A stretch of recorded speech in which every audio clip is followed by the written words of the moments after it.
Assalamualaikum warahmatullahi wabarakatuh.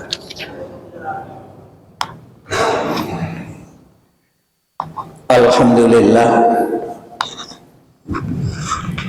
alladzi ja'alal muhajirina wal mujahidina fi sabilillah a'damu darajatan indallah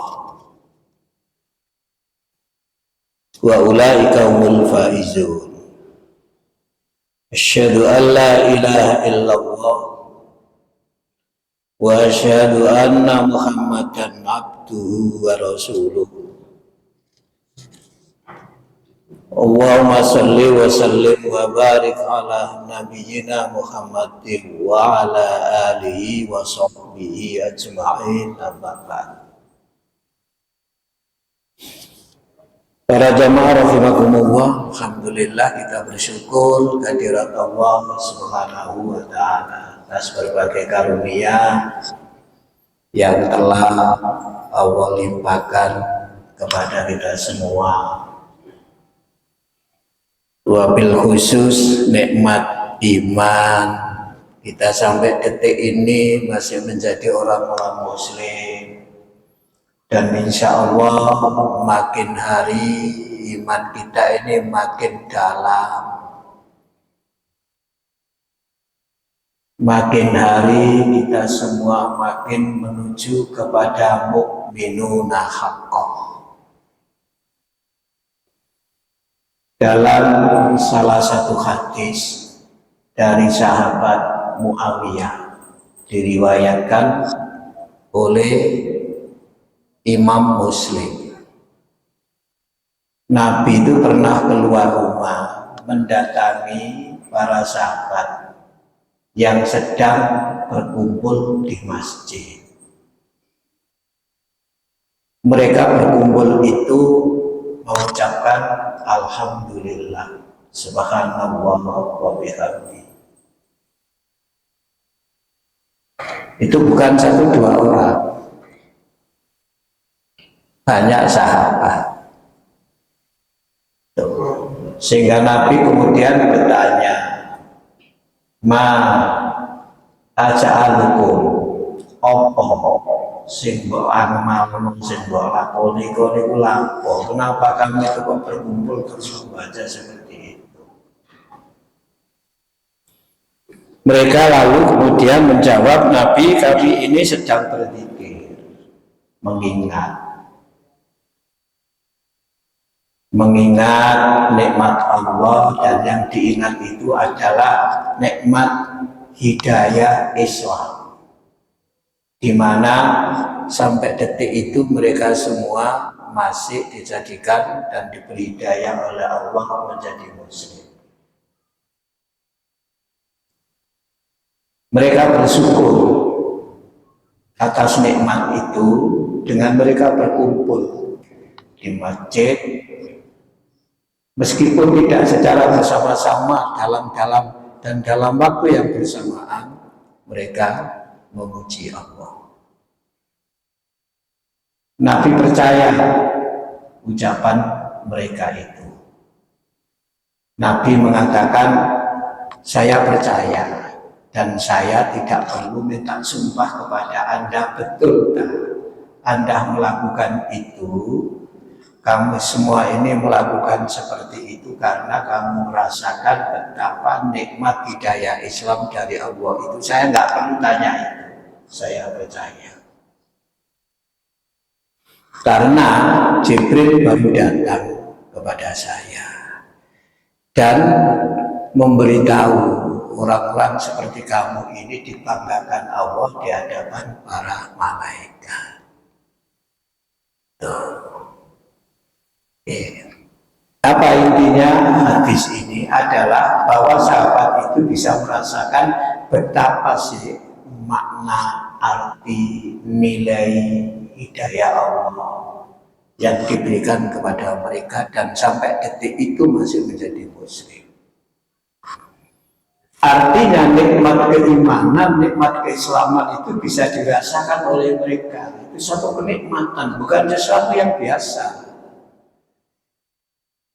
Rasanya itu bisa dinikmati, bisa dirasakan. Kalau misalkan ada istilah lezatnya iman, lezatnya Islam itu bisa dirasakan. Tuh. Sehingga karena detik itu masih menjadi muslim, senantiasa bertakmid kepada Allah. Itu mungkin bedanya dengan kita. Kita ini kan menjadi muslim kayak biasa. Ya wis biasalah, dan wis muslim ya sudah muslim. Tapi sahabat itu bisa merasakan betapa manisnya, leginya hidayah Allah Islam itu. Kita ini baru bisa merasakan leginya, lezatnya nikmat. Kalau nikmat itu berupa materi atau sehat setelah sakit. Kalau tidak baru sakit, ya biasa-biasa. Sehat itu ya sudah biasa, gitu. Kayak begitu. Nah, oleh duit, kalau saya kayak duit 5 juta, itu baru alhamdulillah. Kenapa kemudian mengucapkan alhamdulillah? Karena merasakan apa yang diterima itu bisa dirasakan lezatnya oleh duit 5 juta itu. Tapi begitu dijadikan Allah sebagai bayar maka kadang-kadang rasanya itu biasa-biasa. Panjenengan ngaji begini ini karunia Allah yang luar biasa nilainya. Kita sudah termasuk berzikir di dalam masjid begini ini. Karena yang kita kaji itu yang firman Allah. Ini patut kita syukuri. Mungkin. Kalau misalkan kesempatan seperti ini tidak bisa kita manfaatkan, itu mestinya kita itu menyesal. Ada sesuatu yang berharga itu tidak bisa kita terima, tidak bisa kita raih. Padahal itu diberikan oleh Allah kepada kita. Nabi bersabda, tidaklah berkumpul orang-orang di dalam rumah dari rumah-rumah Allah yang mereka membaca Al-Quran dan memahami kandungan Al-Quran, melainkan mereka itu melainkan kepada mereka itu diturunkan sakinah, ketentraman, diselimuti rahmat, dikelilingi malaikat.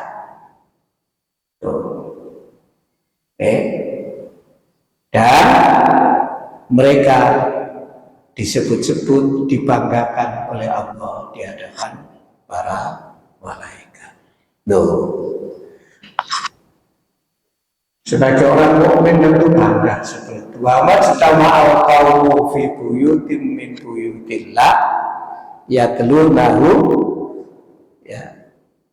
kita bawa wa yatadarasunahu bainahum illa nazalat alaihim sakinatu wa ghasyiathumur rahmatu wa khafathumul malaikatu wa zakaru man indah. Bayangkan panjenengan itu dikai ketenangan, diselimuti rahmat, dikelilingi malaikat, tentu mendoakan malaikat, dibanggakan oleh Allah. Bahkan duduk sesaat dalam majelis ilmu itu balasannya, pahalanya lebih baik daripada memerdekakan budak sebanyak 1000.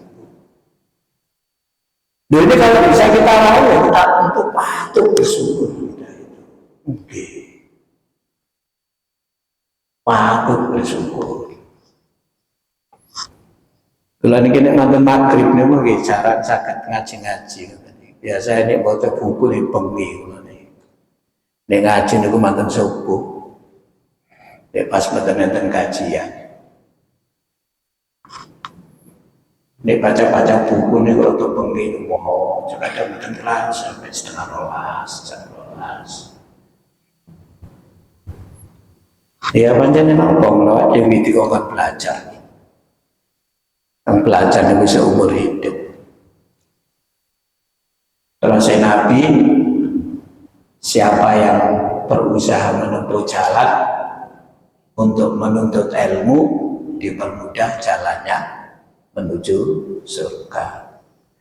Man salaka tariqan yaltamisu fihi ilman sahallallahu tariqan ilal jannah. Dipermudah oleh Allah jalannya ke surga. Ini satu kenikmatan yang insya Allah bisa kita rasakan. Nah, sehingga panjenengan istiqomah ngaji. Umpama saiki gak ngaji, apa panjenengan? Umpama boten ngaji, ada apa Pak? Ngombe kopi. Oh, ayo kita kaji surat At-Taubah, Pak. Di surat ke-9 ayat 20. Ayat ini merupakan salah satu ayat yang berkaitan dengan hijrah, di mana hijrahnya Nabi dari Mekah ke Madinah itu kemudian menjadi nama tahun, sehingga disebut tahun hijrah. Sebelumnya belum ada nama tahun hijrah itu.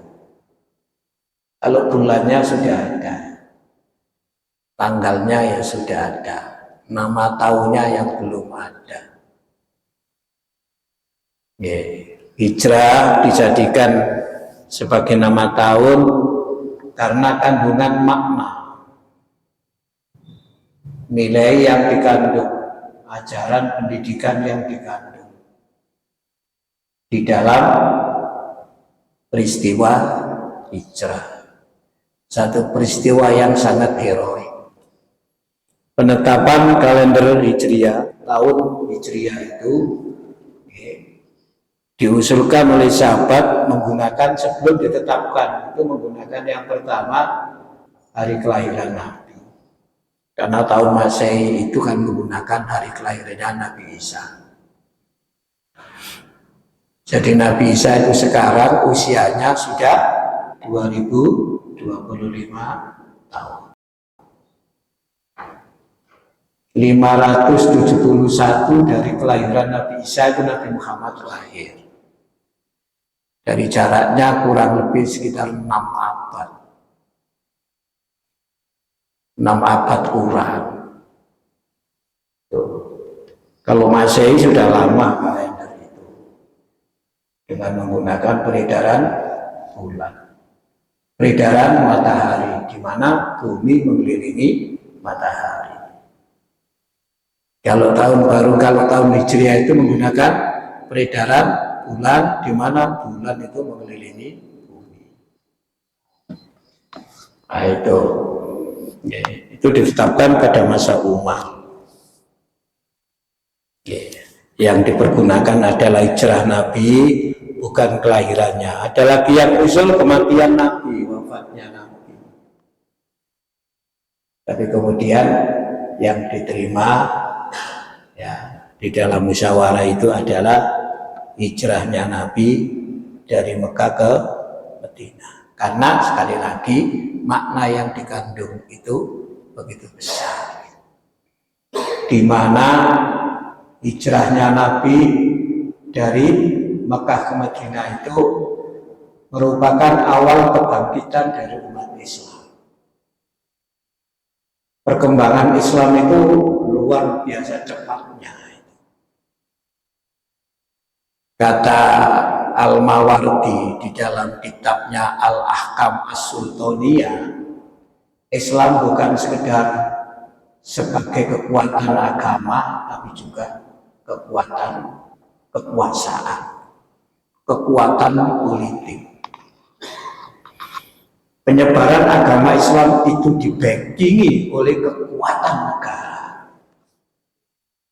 Sehingga beliau mengatakan al-Islamu adalah ad-dinu wa daulah. Islam itu ya agama dan kekuasaan.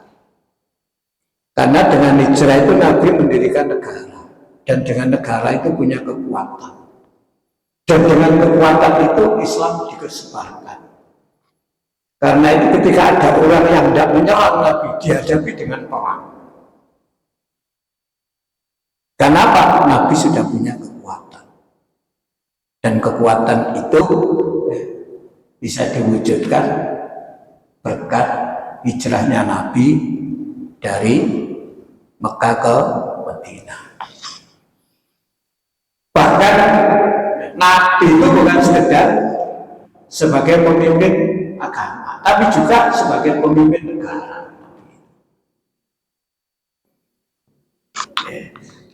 Islam tampil sebagai kekuatan baru. 8 tahun kemudian Nabi bisa menguasai kota Mekah. Mekah takluk, bahkan takluknya tanpa dengan peperangan. Karena mereka sudah tidak bisa lagi menghadapi Rasulullah. Kekuatan mereka makin lemah, kekuatan Islam makin luar biasa. Itu berkat hijrah. Ada perubahan yang spektakuler menuju kepada kebaikan. Itu hijrahnya Nabi. Setelah Nabi meninggal, malah Islam kekuatannya bertambah sehingga bisa menguasai kerajaan Persia. Padahal sebelumnya kerajaan Persia itu kerajaan besar di wilayah timur. Kalau wilayah barat itu kerajaan Romawi Timur. Mereka saling bersaing sebagai kerajaan besar. Tapi zaman Abu Bakar sudah bisa dikuasai yang namanya Persia. Persia itu sekarang ya Irak, Iran dan sekitarnya, termasuk Azerbaijan. Tidak berhenti sampai di situ. Kekuatan Islam selain sebagai kekuatan agama, juga kekuatan daulah, itu bisa satu persatu daerah-daerah yang dikuasai oleh Romawi Timur dapat dibebaskan. Misalnya daerah Syam, Suriah, Palestina, termasuk Mesir dibebaskan. Tidak lagi berada dalam kekuasaan Romawi Timur, bahkan pada akhirnya Romawi Timur bisa dikuasai. Sehingga di dalam Al-Quran ada surat namanya Ar-Rum yang menerangkan tentang kerajaan Romawi. Inilah berkat hijrahnya Nabi itu Islam menjadi kekuatan baru.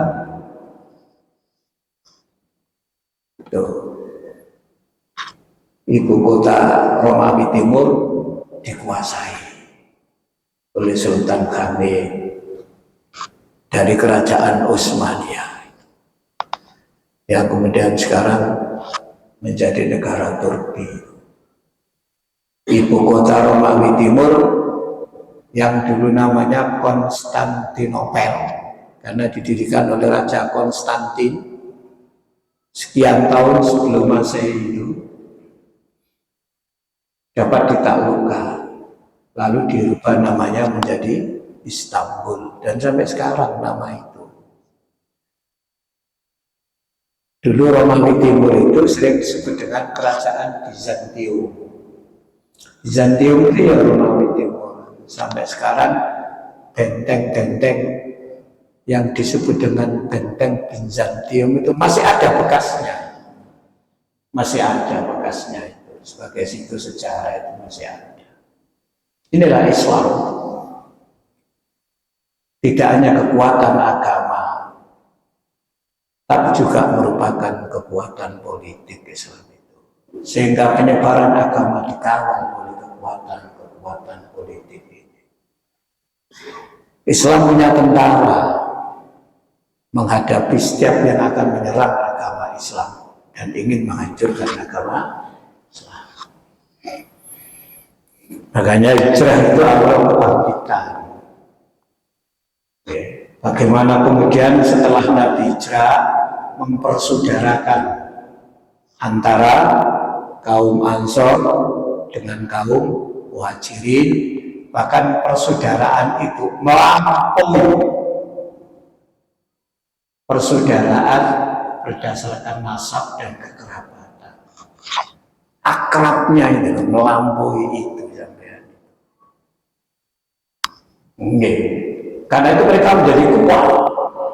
Karena dua komponen besar ini, Ansor dan Muhajirin itu menjadi satu. Dan tidak hanya seperti saudara sekandung, kerabat, satu nasab. Begitu akrab mereka itu, begitu kuat persatuan mereka itu. Tuh. Sehingga kaum Ansor tidak pernah ada persoalan dengan orang Muhajirin yang mereka hijrah tanpa membawa satupun bekal. Semua difasilitasi dan disediakan oleh orang-orang Ansor. Bahkan kaum Ansor itu terkadang lebih mengutamakan orang-orang Muhajirin daripada dirinya sendiri. Itu diterangkan dalam surat 59 ayat 9. Sampai seperti itu kompaknya, Masya Allah, kuat mereka itu. 2 tahun Nabi hijrah sudah menghadapi perang Badar dan Nabi memperoleh kemenangan. 2 tahun, Pak, setelah Islam jadi kekuatan, baru 2 tahun. Padahal tentara kafir itu sudah kuat sebelumnya, tapi ternyata tidak mampu mengalahkan Nabi. Luar biasa. Ini berkat hijrah.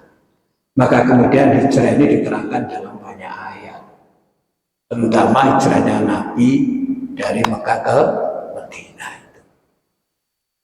Ada sekitar 31 yang menerangkan tentang hijrahnya Nabi. Nah, ini salah satu akan kita kaji. Saya baca dulu ayat. A'udzu billahi minasyaitonir rajim. Alladzina amanu wa hajaru wa jahadu fi sabilillahi bi amwalihim wa anfusihim a'zamu darajatan 'inda Allah. Wa ulaika humul faizun. Orang-orang yang beriman dan berhijrah serta berjihad di jalan Allah dengan harta benda dan diri mereka adalah lebih tinggi derajatnya di sisi Allah, dan itulah orang-orang yang mendapat kemenangan.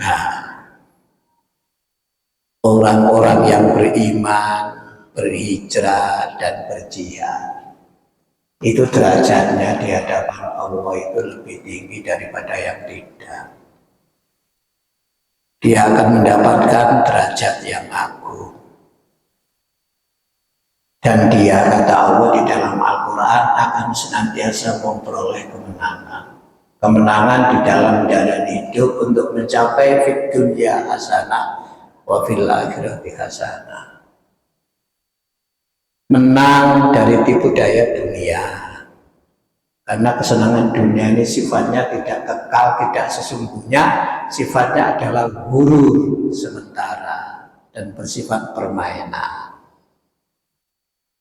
Menang dari musuh yang nyata, yaitu setan. Karena setan itu musuhnya orang mukmin, dan musuh yang nyata, musuh yang jelas, musuh yang sudah tidak samar. Pokoknya namanya iblis dan setan, itu kata Allah, lakum aduwwum mubin, bagi kamu semua adalah musuh yang nyata. Sehingga kita perlu memahami sumpahnya setan. Bagaimana setan bersumpah untuk mengepung kita supaya kita ini bisa mengikuti perintahnya, keinginannya. Setan itu keinginannya ya'muruna bil munkari wa yanhauna 'anil ma'rufi. Diperintah kepada yang munkar dan dicegah dari yang baik. Itu setan. Kita akan disesatkan, kita akan dicelakakan. Tidak itu. Dengan berbagai strategi dan tipu dayanya. Itu kalau nggak punya kekuatan, ya akan kalah dengan setan. Setan nggak bisa kita lihat, sementara mereka bisa melihat kita. Setan itu bisa masuk ke dalam diri manusia lewat aliran darah. Coba sampai seperti itu. Mereka itu bersemangat untuk bisa menguasai kita itu. Tidak pernah putus asa. Setan itu tidak pernah cuti, tidak pernah. Setan kok cuti, nggak tahu. Libur hari besar, tidak ada setan kok libur hari besar. Katanya Ramadan itu setan dibelenggu, yaitu bagi yang berpuasa setan merasa terbelenggu. Tapi setan apakah kemudian dibelenggu seperti dirantai, nggak bisa kemana-mana? Ya tidak, tambah lemah.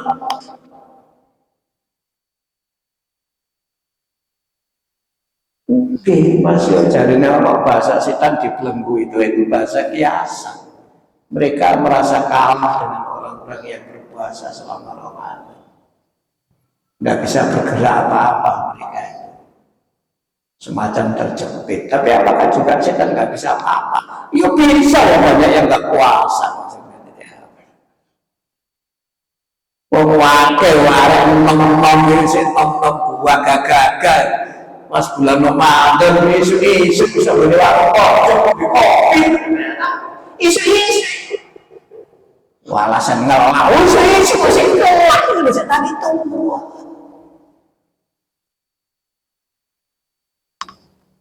Jadi kalau tidak memiliki tiga tadi itu ya sulit untuk menang. Makanya kita bahas ayat ini.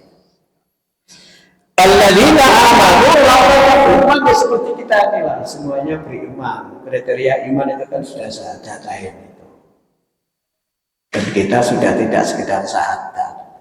Karena iman itu harus dibuktikan dengan amal, dan kita sudah membuktikan itu. Misalnya kita sudah melaksanakan sholat. Orang beriman itu ya yuqimuna sholat. Sudah kita lakukan, kita buktikan.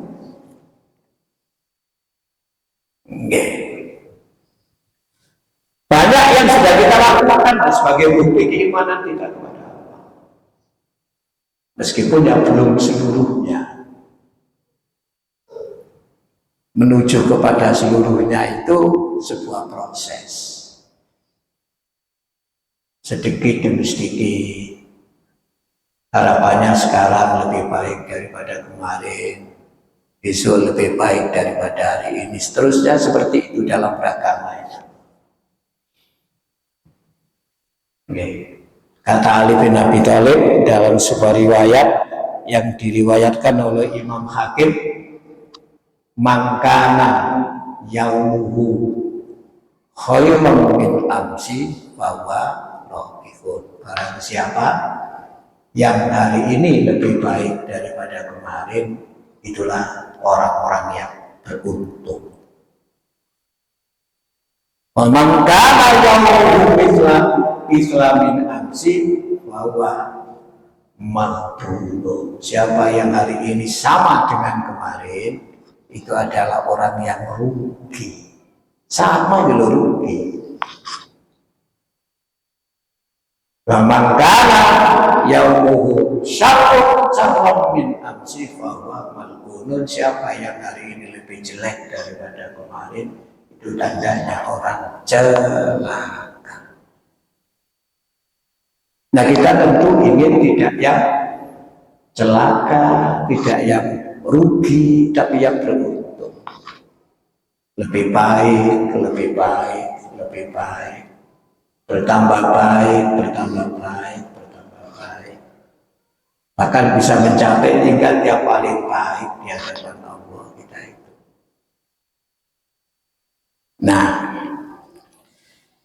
kalau itu yang diinginkan orang-orang beriman agar lebih baik lagi imannya, maka yang pertama harus dilakukan adalah wahajaru, harus berhijrah.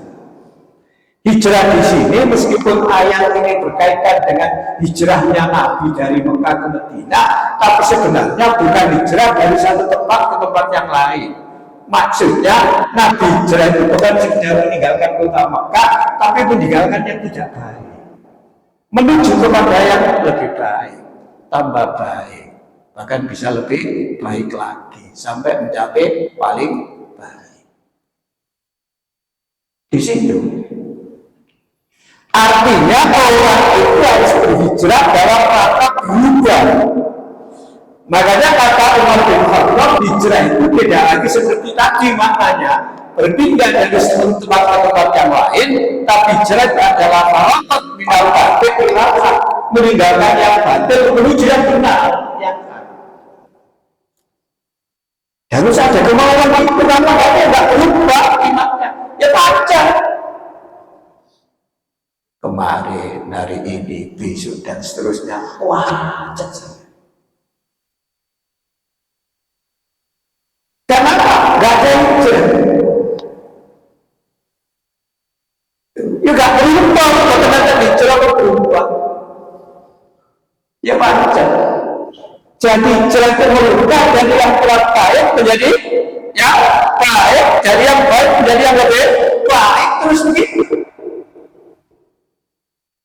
Makanya ayat ini gandeng, amanu wahajar. Apa saja. Ada perintah haqqah tuqati, ya ada hijrah. Ada perintah mu'minuna haqqah, ya harus ada hijrah menuju ke sana. Kalau bahasanya Nabi Ibrahim di surat 29 itu beliau mengatakan inni muhajirun ilallah, saya selalu berhijrah menuju Allah. Berhijrah menuju Allah, meninggalkan yang tidak Allah, itu loh maksudnya itu. Menuju Allah dia beragama dengan baik, meninggalkan yang kurang baik. Namanya menuju Allah, berhijrah itu menuju ke sana. Kalau nggak ada hijrah ya tak berubah. 5 tahun ya puacet ya. Waktu berjalan, nikmat banyak yang telah diberikan, tapi iman ternyata pancet. Ini harus kita sadari. Karena kehidupan kita nanti itu ditentukan kualitas iman dan kualitas amal-amal kita serta kuantitas amal-amal kita ini. Maka harus ada hijrah. Kalau nggak ada, sulit berubah. Kalau ada istiqomah, perkembangannya luar biasa. Banyak orang punya hijrah dari yang batil menuju yang hak. Karena dia betul-betul hijrahnya itu hijrah sesungguhnya. Perkembangannya luar biasa. Bahkan ada orang itu yang berhijrah dari belum beriman menjadi orang beriman. Tidak sekedar menjadi orang beriman. Pengetahuan tentang keberagaman, tentang keislaman, tentang keberimanan itu cepat. Tahu ini, tahu ini, tahu ini, tahu ini, tahu ini. Amalnya yang banyaknya luar biasa. Kenapa? Karena ada hijrah, berpindah dari satu keadaan yang kurang baik kepada keadaan yang lebih baik. Itu namanya hijrah. Dan ini harus menjadi etos. Etos itu dasar di dalam beragama. Nilai yang dipegangi di dalam beragama. Tidak hanya orang bekerja yang punya etos itu, beriman juga punya etos. Apa etosnya orang beriman? Hijrah. Terus berhijrah. Mengupdate. Sampai Nabi itu mengatakan, ingat lo ya, imanmu itu harus kamu perbaharui terus. terus diperbaharui, dikembalikan kepada la ilaha illallah. Jangan menyimpang dari itu imanmu itu. Terus diupdate, karena hidup ini banyak cobaan, ujian, fitnah. Dulu pernah kita sampaikan ketika kita kaji surat Al-Baqarah 158 tentang bagaimana pandangan orang kafir terhadap kehidupan dunia dan terhadap iman. Mereka memandang dunia itu indah, mahal harganya, tapi memandang iman itu rendah harganya, barang murah. Kita ini kadang orang beriman, tapi pandangan kita seperti itu, seperti pandangannya orang kafir. Maka sekarang muncul paham-paham seperti itu yang dikemas, kemudian disebut dengan paham materialisme, liberalisme, sekularisme. Itu begini, itu memandang dunia itu mahal, iman itu rendah, gak penting iman oleh apa-apa. Bahwa dunia ini indah, ya kita akui itu realitas kok, tapi jangan kemudian memandang iman itu rendah. Dan pikiran kita itu kalau bisa diserang oleh paham seperti itu, supaya pikiran kita ini kemasukan paham seperti itu, ikut paham seperti itu meskipun kita ini masih muslim. Dan kita ini kan hidup menghadapi peperangan namanya proxy war, perang, tapi musuhnya tidak kelihatan, tapi pasti. Itulah kemudian hijrah ini harus digandengi dengan wajahadu fi sabilillah, jihad di jalan Allah. Jihad itu makna dasarnya adalah bersungguh-sungguh. Juhdun itu orang yang mengeluarkan, mengerahkan segala kemampuan dan potensi yang dimiliki untuk meraih sesuatu, karena memang sesuatu itu tidak mudah untuk diraih. Itu namanya juhdul jihad. Karena itu sering dia terjemahkan dengan bersungguh-sungguh. Digambarkan oleh para ulama, jihad itu dengan pengertian perang melawan kekafiran. Bisa melawan orang kafir yang ingin menghancurkan Islam, bisa melawan paham-paham yang bisa menjadikan kita itu berpaham tidak sejalan dengan ajaran Islam. Bisa seperti itu, dan itu harus diperangi dengan bersungguh-sungguh. Itu harus seperti orang perang. Orang itu kalau tidak terbunuh, kalau tidak membunuh ya terbunuh. Makanya nggak ada orang perang kekuatannya dikeluarkan separuh ya kawan. Wah, totalitas itu kalau perang sungguhan. Yang kedua, merangi setan. Setan seperti yang saya gambarkan tadi, kalau tidak dikeluarkan seluruh potensi kawan. Dulu sudah pernah kita sampaikan ya, surat 15 itu dulu itu kalau tidak salah itu ya. Surat 15 dulu itu kalau tidak salah itu setan bersumpah itu, aku akan halangi manusia itu dari depan, dari belakang, samping kanan, samping kiri. Jadi manusia itu dikepung oleh setan supaya tidak bisa menuju kepada kebaikan. Itu kalau tidak dengan kekuatan, tidak bisa menerobos kepungan itu. Kalau dalam bahasa tentara namanya diblokade, itu diblokade tidak bisa itu. Dia keluar dari blokade setan dari depan, dari belakang, samping kanan, samping kiri. Itu kan ada di surat Al-Hijr itu.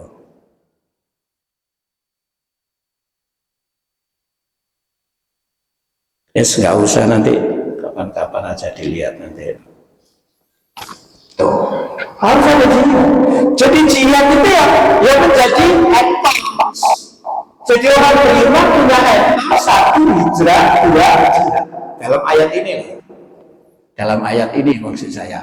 Apa cuma itu etosnya? Nanti ada lagi. Kan kita pakai ayat ini saja. Kalau sudah jihad itu yang dikerahkan bukan hanya diri, juga harta benda, pikiran, tenaga, bahkan jiwa itu dikorbankan. Kesungguhannya sampai begitu. Iman itu kalau nggak ada hijrah, nggak berubah. Hijrah itu kalau nggak ada jihad, nggak sukses.